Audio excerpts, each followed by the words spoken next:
Hi guys, tara gawa tayo ng mango float. Gagamit lang tayo dito ng isang all-purpose cream na dapat chilled overnight. Huwag niyo pong ilagay sa freezer ha. Dapat ganyan yung cream. Gagamitan lang natin ito ng electric hand mixer para mapabilis yung buhay natin. Kung wala namang electric hand mixer, pwede naman po yung mano-mano. Nakakangalay nga lang, pero tiis-tiis lang. Konti lang yung gagawin natin kasi 3 lang naman yung orders ko. Ay, 4 pala. So, ayan, scrape nyo lang tapos halu-haluin nyo lang siyang mabuti. So, dapat mag-double yung size ng cream natin. So, ayan, i-high speed nyo na para mabilis na umalsa yung cream. Tapos, mag-a-add lang tayo ng kalahating can ng condensed milk na chilled overnight din. Kailangan talaga na chilled overnight. So, ayan, napapansin nyo as in nagdo-double na yung size ng cream natin. Tapos, scrape nyo lang para mahalo talaga pati yung ilalim. Tapos, i-mix nyo lang siya ng bonggang-bongga.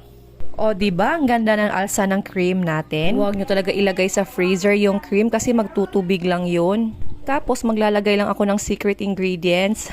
Kasi itong version ko na mango float is para kasi siyang ice cream. Texture niya after kung ilagay siya sa chiller, kapag hindi na siya masyadong malamig, is hindi siya magtutubig. Bali, firm pa din yung cream natin. For me, iba talaga yung texture ng mango float ko sa yung regular na mango float lang. Nag-add na din ako ng drops lang ng mango flavor para lasang-lasa talaga yung mangga. Yun naman ay optional lang. So, ayan. Nag-add lang ako ng konting condensed milk pa. So, imimix lang natin ulit ng mga 2 minutes pa para mahalo lang yung mabuti yung linagay natin na condensed milk. Ayan, at okay na yan. Ilalagay naman natin yung mga nakuha kong mangga.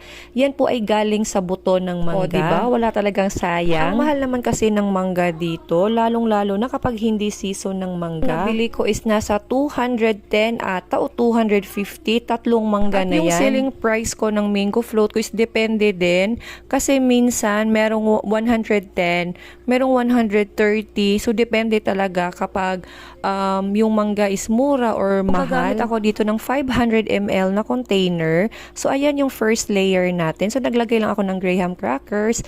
Tapos, ayan, 2 tablespoon ng cream. Tapos, spread nyo lang. Papantayin lang natin sila lahat para maganda naman yung lapat ng second layer natin. Ayan, so ganyan-ganyan lang. Scrape-scrape lang natin hanggang sa malagyan siya lahat. Maglalagay na din tayo ng mga sliced mangoes. Kapag lalagay naman ng mga mangga or ang pag-slice is depende na din sa inyo. Kasi itong akin is pahaba siya. Pero din ako nakikita yung iba is kinakat talaga nila ng maliliit. Tapos, parang nilalagay-lagay na lang nila. Ayan, maglalagay na tayo ng second layer ng graham crackers. Ang sarap naman talaga ng mango graham. Lalo na kapag malamig ito. Yan na nga yung ating second layer. So ulit, same process lang din naman. Maglalagay lang naman tayo ng cream pa din. So 2 tablespoon yung nilalagay ko each container. Tapos ayan, spread lang hanggang sa makover nyo lahat. Tapos lilinisin lang natin yung mga gilid-gilid para hindi naman siya messy tingnan. So ayan, ganyan lang yung cream. So hindi talaga siya nakakover lahat. Hindi ko na siya pinuno kasi lalagyan pa natin yan ng crushed grahams. At saka mangga. Pag pinuno mo naman ng cream, kapag tinakpan mo is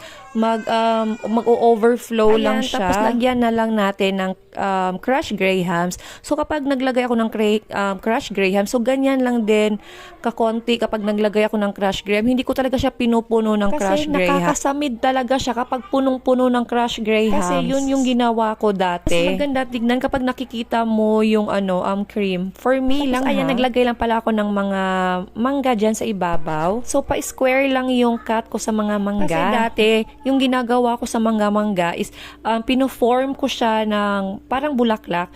Kasi ito is rush order to, kaya ganyan na lang yung ginawa lang din naman, 'di ba? Magmamadali na kasi ako dito kasi malapit na yung oras na pipick upin yung mga orders. At after kong takpan, nilagyan ko na lang siya ng thank you na stickers. So, ayun lang. Bye!